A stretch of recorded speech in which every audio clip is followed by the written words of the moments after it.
everyone, welcome to my channel. Can you hear that screaming sound up top? That's the sound of RC planes flying by all over the place out here. So I'm out at my local field and I have this new drone by iFlight. This is the Pro model of their previous version of the Chimera, or is it pronounced Chimera? So this is a 7-inch drone and it's HD because it's all digital and it is massive. I do not own a drone bigger than this. This is the biggest in the FPV world. This is the biggest FPV drone I currently own. It is bigger than anything. And this Pro model is an upgraded version of the last 7-inch model that iFlight put out. So a lot of you might have bought the last 7-inch model because it's super popular. That's why they made the Pro model. What's different on this one? Well, you still have the DJI Air Unit or a Vista unit if you want for digital inside, and you still have the GPS at the back, and it is super long range and it can take a massive battery, bigger than any battery I currently own, and it can carry a GoPro up front. I've got a GoPro Hero 10 on it. So the differences are basically 4 differences. On the side, they've encased the sides, so now you can land it in wet grass or areas where there's sand or anything like that. It won't get inside the drone, which is really good. They've also upgraded the motors, which are probably the largest motors in FPV that I've seen, and these are new and much more efficient. They've also made the frame longer. It was super long before, but now it's massively long. This is the longest frame I think that iFlight makes for like this type of drone in this hobby, a 7-inch. So it's pretty long. And finally, the other big change is they've upgraded the flight controller to something more modern and much better. So you get an upgraded, really good flight controller in here. This drone is designed to carry, like I said, a super heavy battery on top. Like you can put a 6,500 milliamp hour LiPo battery on top, or you can put a lithium ion battery. You can put anything you want. iFlight recommends that you start off with a 3,000 milliamp hour LiPo battery. I don't even have anything like that. I've got LiPo batteries that big for my RC cars and, you know, boats and things like that, even up to 5,000. But in a 6-cell version, I don't have anything like that. Most of my things are 4S. And for RC cars and boats, usually they don't have a high C rating. They're usually like, I don't know, 25 C. So I like to fly with a C rating over 100. So today I'm going to use this. This is all I've got. It's an 1,800 milliamp hour LiPo battery 6-cell. And the C rating on here is crazy high. It is 260 C rating. So this thing should scream. But I don't think I have enough weight because this thing is designed to put a lot of weight on it. So the GoPro is pretty heavy. This is pretty heavy. Let me show you the weight with all of this on it. You can see I'm up over a kilogram. It's massive, and it can carry a way more weight than that. Now, before I go fly, let me tell you a few things you should know. One is that it's designed to fly right out of the box. So if you have your DJI controller, you just have to bind the controller to this and everything's set up. You don't even have to go into beta flight. You can go fly. It's that simple. But if you want to fly super long range, then iFlight sells a ready to fly kit, which comes with ELRS inside, plus an ELRS controller, plus the DJI FPV goggles. So you get everything for a really good price. It's expensive. It's over like $1,000, but you're all set to fly. iFlight does market this for beginners. There's tons of tags all over this drone. Even in their literature, they say if you're brand new to the FPV hobby and you start off with this drone, a long-range, do-it-all, super massive drone, then we've set it all up for you so you don't have to do anything. And that's true. I do not understand that concept because for me, a 7-inch drone is what pros should fly because 7-inch drones are big, they're heavy, they're very fast, and they really hurt if you hit a car, yourself, or somebody else. So yeah, if you're a beginner, make sure you have a big field if you try something like this out in a field for the very first time because it can really inflict some serious damage on you or somebody else. So finally, the last thing I'm going to say is I have the GoPro Hero 10 up front on here, and iFlight did send me this case. You don't really need a case if you put a GoPro on because most GoPros from the Hero 8, 9, and 10 have the little legs at the bottom that fit. Now, since I brought 3 batteries, I might also try an Insta360, so a 360 camera, which is pretty heavy up front. And I don't think this will work very well, but I do have a DJI Action 2 camera that I can stick up front. It's not very heavy. This requires a lot of weight on it to fly well because it is all tuned for weight. So if there's no weight on it, it just probably vibrates like heck. But if you put a lot of weight on it, then it's very smooth. So we're going to see that in this video. Let's go fly. All right, for this first flight, I'm going to use the DJI controller because I do not have a receiver in this drone. I'm going right to the DJI FPV Air Unit. And if you look at the front of my quad, I have the GoPro Hero 10 pushed way back on a wicked angle, as well as the camera up front, because I want it to fly really fast, and that means it has to tilt like this to go zoom. So this should be interesting. And of course the battery I'm going to use is this big 1800 milliamp. That's the biggest one I got. So let's put this on. So as you can see, as I'm putting the battery on here, check that out. I can push the battery all the way to the front, and look, I've got I've got about 3 to 4 inches still remaining in the back for even a larger battery. I should also mention too, this drone is designed that you can strap the battery to the bottom. If you have a massive one from here to here, you can strap it all along the bottom. It's a pretty slick drone. It's a do-everything drone. So when I say it's a do-everything drone, this is a freestyle drone, it's a race drone, it's a super long range drone, and it's a Sunday cruiser for having fun drone. And whatever size camera you have up front, even if it's bigger than a GoPro, you can stick it on. There's plenty of space, big battery, everything. And since it has a DJI Air Unit, you don't even need a camera because it will record at 1080p 60 frames per second on that Air Unit. All right, plug this in, she'll start up. And we're all set to go. Okay. All right, so on the Chimera or the Chimera7, the first thing you have to do is when you plug the battery in, you have to let it get satellites for the very first time.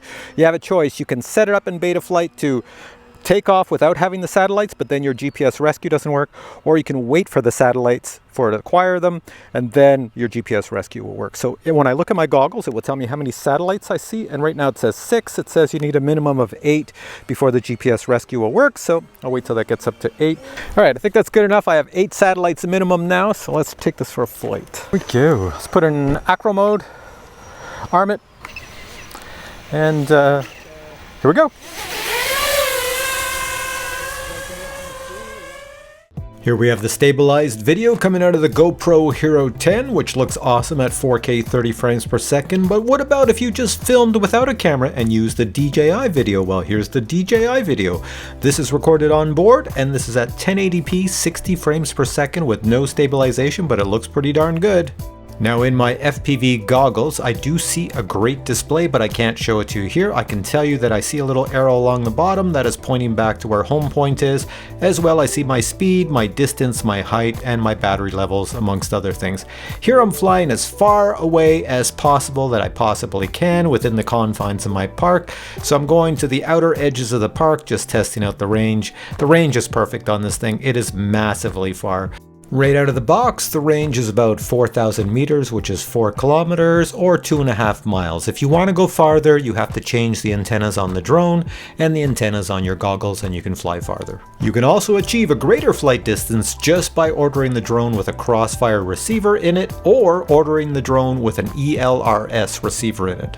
Now you're probably wondering what my flight time was when I was using that 6-cell 1800 milliamp hour battery, which is kind of small. Well, I was actually getting 7 minutes. I flew this drone 3 times on 3 separate batteries, and for each flight I was averaging about 7 minutes before I had to land, or I ran out of power and the drone landed for me, which you're gonna see. All right, so we got the Insta360, take off the lens protector. So I got a camera on that side and a camera on this side. So when you put an Insta360 on a drone, you do not tilt the camera, you leave it straight up and down because it gets all the information straight around it. All right, so I'm gonna put the drone up. Joe has his brightly colored airplane.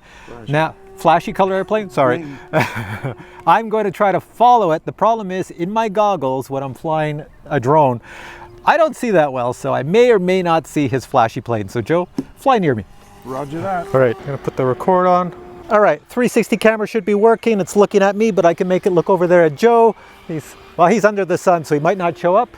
And there's a little truck driving down there. Anyways, let's go fly. So I just plugged the battery in, and instantly it got 14 satellites. So just the first flight, takes a while to get GPS. Second flight, it's instantaneous. All right, let's go. I'll go up and try to find you.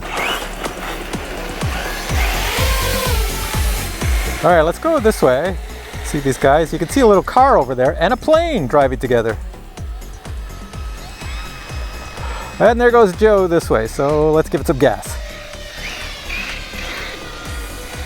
There we go, I found a different plane. Joe's plane faded into the background, but this plane I could see. Whoa! That thing did flips over me. I hear a ton of geese. Where are all these geese sounds coming from? Like they are really close, but I don't see them up here. So at this point I have given up looking for Joe's plane. It's much too small for me to see. So I'm just flying along the water. Notice we still have ice, but I can hear the sounds of geese. There we have some geese. I don't want to get ahead of them because it'll freak them out.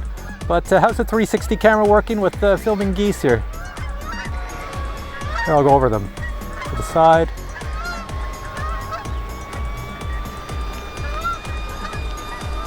And I'm gonna go under them right here. There we go. So I'll let them go on their way.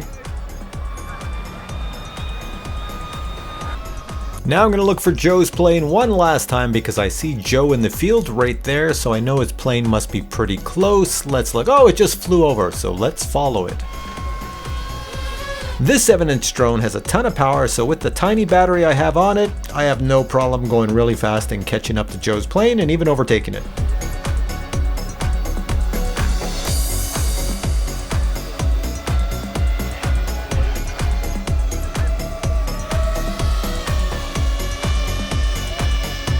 Now, as you recall, in my first flight, I achieved 7 minutes of flight time on this battery. So this is an 1800 milliamp hour 6-cell battery.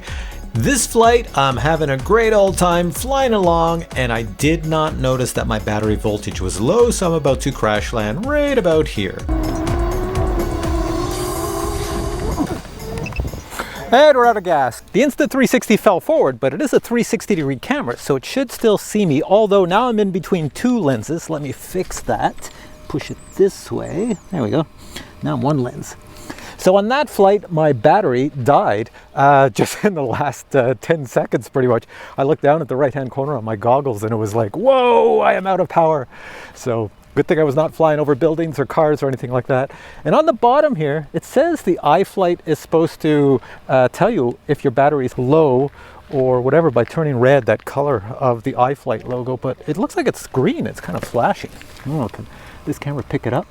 It's like a flashing green on the bottom, but maybe you can see it or you can't see it. I thought it was supposed to turn red. But anyways, this battery is done. All right, last flight, I'm gonna try a real quick one. I'm gonna put the DJI Action 2 camera, and I'm going to leave the base on it as well as the top to give it a little bit of weight. It still doesn't weigh very much. Okay, that's what it looks like with the DJI Action 2. Look at that thing. Look at the angle of that. See, it looks like it's going to fall off. It is wide angle. I've got it on the widest angle, super wide FPV view. So I don't really have to aim it perfectly straight because it's going to get wide this way, wide that way, wide this way, and wide down. So we'll try it like that. That's good, but that is a wicked angle. Here we go. Acro mode, armed, and go. Very little weight. Yep, big difference. Look at this thing go. It just screams. Bring it down. Man, that is fast. That is fast. Ho ho! So if you want to fly fast, put less weight on this baby, and now it's screaming everywhere. Look at this thing go.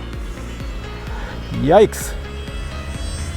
Really have to look far ahead so I don't hit anything. Let's go. Come back to me. I see some guys out in the field. No planes here. Oh, there's a plane there. Oh, that plane was close. Watch how fast this thing can climb. Come down. And now I want to climb. Look at that. Way up in the sky. No problem there. And this is a huge drone. Dive down. Coming down at these guys in the field. Wow. Let's go this way. Let's whip around this field.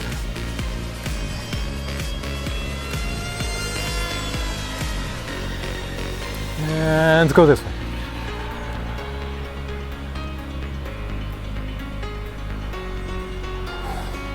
Come down to the ice and the water again.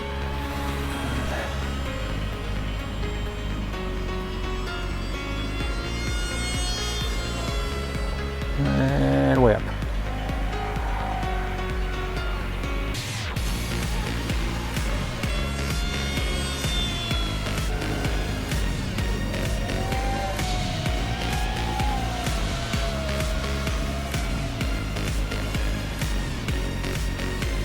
Alrighto, let's bring this back. Whoa! That was close. That plane just went right in front of me. All right, there's Jacques over here.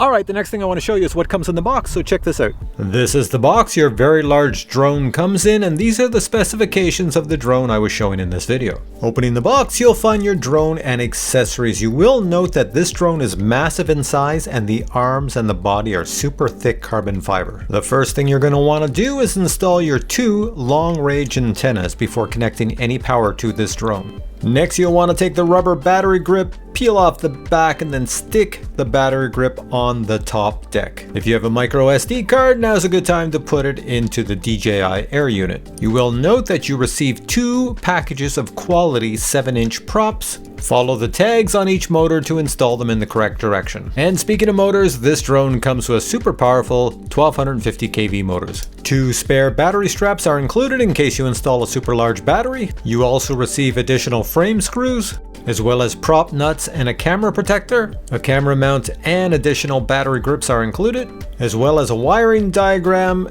details on the DJI FPV Air Unit, and of course instructions on how to set up your GPS rescue. So my final thoughts on this drone are the following. It is incredibly awesome, amazing. This is like if you have an FPV drone and you always thought, geez, I wish it did this, I wish it did that, because all FPV drones do something different.